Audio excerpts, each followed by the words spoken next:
It's Bottom Dollar Bounties DLC Update Part 2 and time for some good news. And that is this little surprise, which I don't think anyone was expecting.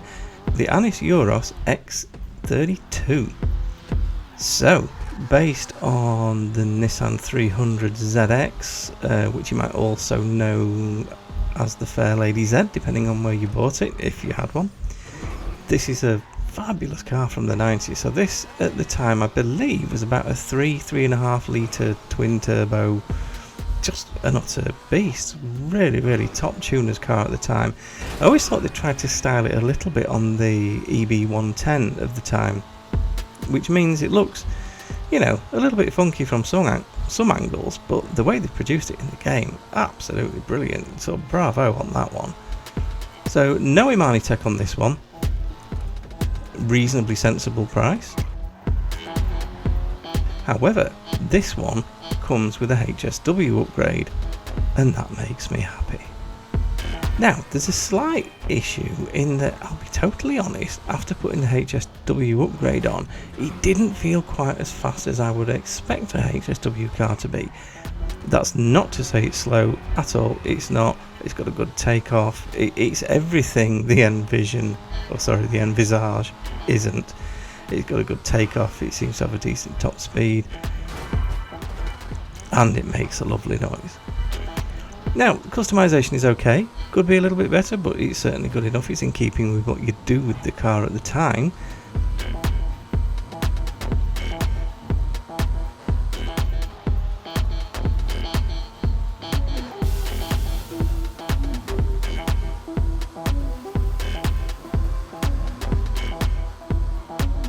And dragging it into the LS car meet and popping the HSW upgrade on, I ignored my own advice and went for all the top options, including the suspension. And you know what? On this car, it really works. It feels quite heavy in the suspension, even with the HSW upgrade on. Feels a little bit squidgy, but that's not bad. It means it's not as twitchy, it's not as uncontrollable as most of the other cars. This thing is actually really lovely to drive. I was thinking the new Merc was going to be my pick of the DLC cars, but from the three I've tested so far, I think this is leading the pack.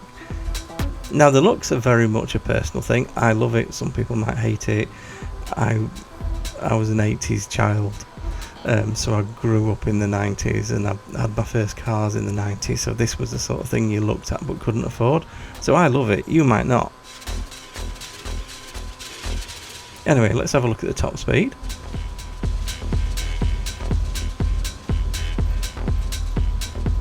So, back on the review, what do I think of this one? I think this one is much better value. It's still expensive by the time you put the HSW upgrade on. But I've got to say, to have this in the game, especially with it being a surprise, I'd not heard anything mentioned about this car whatsoever. It's just really nice to have some of this old 90s stuff coming back, so we can all reminisce about what we couldn't afford back in the day. So here is the time it managed to do. And here's where it sits on the HSW lapboard. That's my second of these done. I've got a couple more to crack on with. I'll get them out for you as quickly as I can. I hope you're all finding this useful. Take care of yourselves, and I'll see you all in the next one.